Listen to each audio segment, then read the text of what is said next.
Hi, welcome down to Improve My Golf and welcome down to Tip Thursday. And today's vlog is brought to you from Davium Golf Club here in Manchester. So a big thank you to Davium Golf Club for allowing us to film here today. And today's tip is all about chipping, and a lot of it is about shot selection, where to land the ball, and then obviously the technical aspect of playing the chip shot.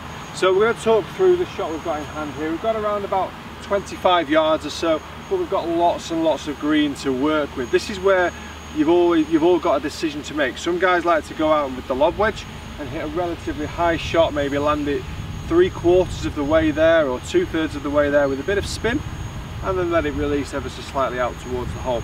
A lot of golfers, I think the most common shot amongst kind of 18 to 28 handicappers will be the 7-iron chip and run, where you land the ball maybe around about 1/4 of the distance, and then the ball will run 3/4 of the distance from there. The shot I'm going to bring you today is actually with a gap wedge. It's with a 50-degree wedge. It's something you can use this with a pitching wedge as well.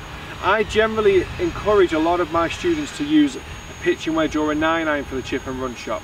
And that's because I think a 7-iron is, although you'd feel like the margin of error is very small, I think it's quite great because to hit a 7-iron shot, because it's such a long shaft with a chip shot, to hit such a long shafted club so short in distance and to carry the ball only a few yards, I think it's very difficult to get the strike. You tend to hit the bottom groove a lot, so you kind of hit it into the ground a little bit, or you kind of get that really kind of awkward spinny shot and the ball finishes off very short. Also, probably the most common shot is actually hitting the ball too full, so with the bottom of the club to the middle of the ball, it just shoots across the other side.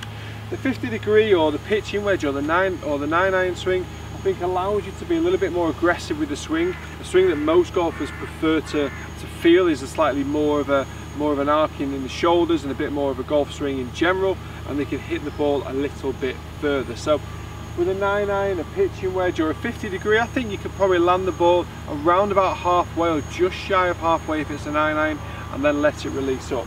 50-degree here, we're going to take a narrowed stance. We're going to keep the ball position relative towards the centre of the stance. I'm actually going to withdraw my left foot ever so slightly, and what this is going to do is going to allow me to rotate my hips better through the ball. It's also going to obstruct me a little bit from rotating too much away to the right hand side as I take this club away.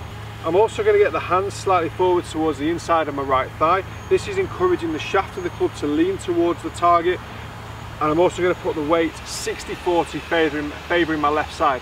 Now my whole body is tilted slightly to the left, as is the shaft. This is going to encourage the swing arc to be a little bit higher as it comes back. Again, as I turn through from here, I'm going to encourage myself to be able to hit down on the ball. If I hit down on the ball, then the ball is going to pop up into the air with a little bit of backspin and then release out to the flag. Again, a lot of golfers are very scared to hit down on the ball because they feel like they're trying to hit the ball up. So that's when most golfers then become very wristy and very scoopy. Not a technical term, but I like to use it. Where the hands then start to hinge through the ball, through impact, and the club shaft gets ahead of the angle of this left arm here. We never want to see the club in that position. So we're going to make sure that we keep the hands ahead of the ball as you go through impact.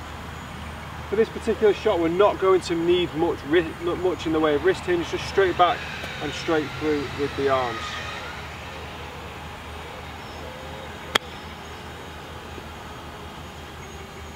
Got a nice little strike on there. The ball landed around about halfway or so, and to be honest with you, quite happy with that. I've made quite a nice job of that. I've kind of used my bigger muscles for the shot, so I've used my hips and my shoulders to rotate together. Arms come straight back, no wrist hinge, and just let the club work its way through. I'm going to do well to better that shot. Again, lovely strike, probably a little bit firm on that one, but I got a lovely strike, so there was a little bit of check spin. It's just rolled past a little bit, but I haven't really got the technique wrong, and worst case scenario, I'm making a 5 if I'm obviously too short of the green. Worst case scenario, it's chip and 2 putts. And I think that's always got to be the way. The worst case scenario has got to be 1 chip, 2 putts. Yeah, hit the strike really well. That second bounce is quite soft. It just died, probably just misread the break there. So that's something that you can also do. Make sure when you're looking at a chip shot, have a very quick look at the break. Is there an obvious left to right or right to left? Again, that's going to help you chip the ball a little bit closer and potentially get that next putt in the hole and save you some shots. Guys, thanks very much for watching. Please do subscribe to the channel. Tip Thursday is going to be coming at you every single week, so please do stay tuned. You might find a tip that makes that all important change to your game.